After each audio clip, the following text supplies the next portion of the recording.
and my thoughts ever roam to old Erin far over the sea. For my heart it is there where the skies are so fair, and old Ireland is calling for me.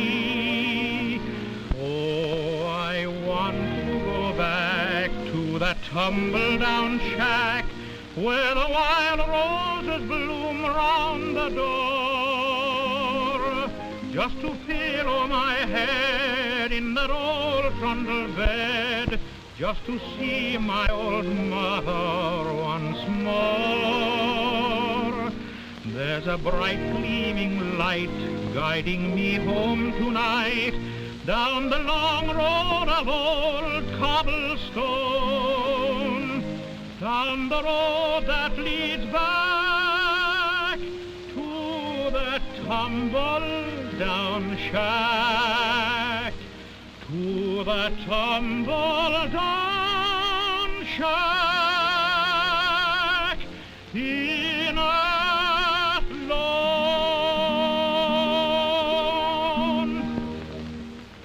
In traveling the road that leads back to that tumble-down shack in Athlone, we soon discover that the real charm of old Erin is in her picturesque and peaceful countryside, where a vast majority of her people engage in agricultural pursuits and live in humble but happy circumstances. In our world travels, we observe that the purely agricultural countries seem to have a natural advantage that industrial depression cannot completely overrule, and as a result of this, there appears to be a certain independence and pride manifested among the poorer classes that one seldom finds in the highly industrialized countries. This is indeed easy to understand, as the soil is the first and most natural source of livelihood, and it is not unlikely that the chief solution to many of man's problems in the machine-ridden countries will be found in a more universal cultivation of the land. Almost 3/4 of the real wealth produced in Ireland is derived from farm products, and no matter how poor a family may be in the Emerald Isle today, there is no excuse for them being hungry, for as long as the soil produces, thanks to the proverbial generosity of Irish farmers, there is enough for all.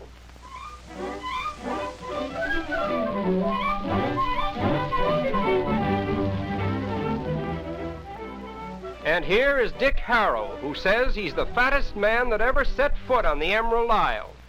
Even the donkeys can't believe their eyes or their ears when they see him.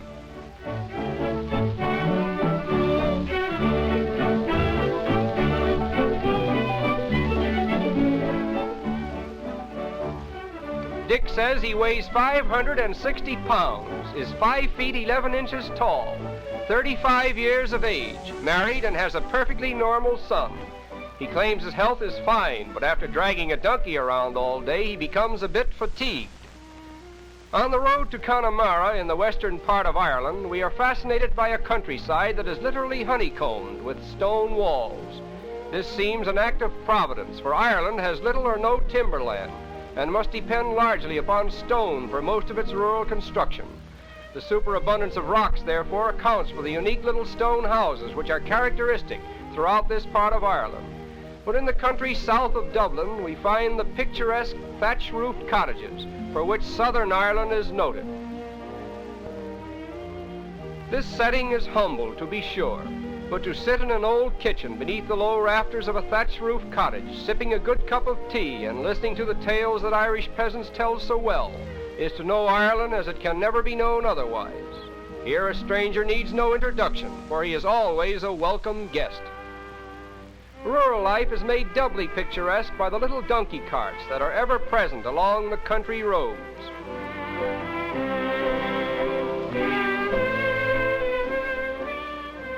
No small amount of this slow and peaceful traffic is directed to the various municipal dairies that have recently been organized throughout Ireland. Here the farmers, rich and poor alike, come each day with their respective contribution of fresh milk, which is scientifically transferred into cream, butter, and cheese, important commodities of the Emerald Isle. Country fairs in Ireland are always picturesque and interesting. They afford a source of diversion for the people and also provide an opportunity for the Irish farmer to compete with his fellow farmers in the display of prize-winning livestock. In this case, it's ba ba white sheep. Have you any wool? Yes, sir, 3 bags full. And while we're on the subject of nursery rhymes, a certain Irishman told us that this bull was the father of the cow that jumped over the moon. But maybe that's just blarney and typical of the fantastic tales that one is apt to hear in the good old Emerald Isle. Perhaps the most unusual livestock market in the world is to be seen at Galway, a thriving little town in the south of Ireland, which graciously surrenders its main street about once a month to the farmers and their cattle. It is a great day for the Galway storekeepers, even though occasionally the cows insist upon pushing their way into the stores. Oh.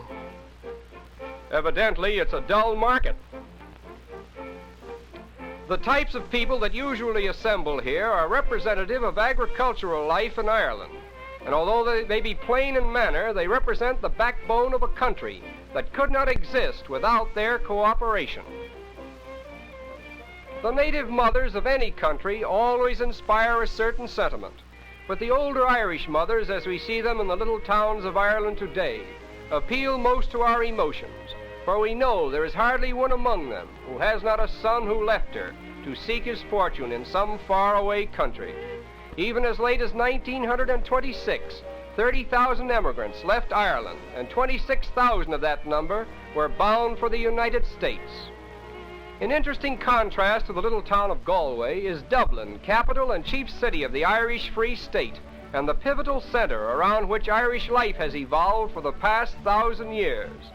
Perhaps the most historic of Dublin's old landmarks is Trinity College, founded in 1591 by Queen Elizabeth, and rated today as one of the world's outstanding educational institutions.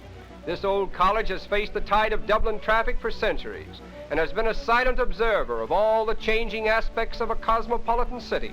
But just inside its gates, we are suddenly transported back into the 17th century.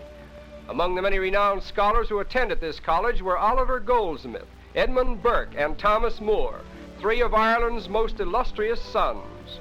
O'Connell Street, one of the principal thoroughfares of Dublin, is named after Daniel O'Connell, the great Irish statesman known as the Liberator, who devoted his life to the cause of Irish freedom. Although excessive emigration has been a great drawback in the development of Ireland as a nation, since the inception of the Irish Free State, the tide of migration seems to have been curtailed, and this may be an indication that a certain pride in home government is arousing the interest of the young Irishman and prompting him to remain in his own country. And well he might, for Ireland is one of the most interesting, healthful, and picturesque countries in the world. And it is with this thought that we bring our glimpses of Erin to a conclusion. Will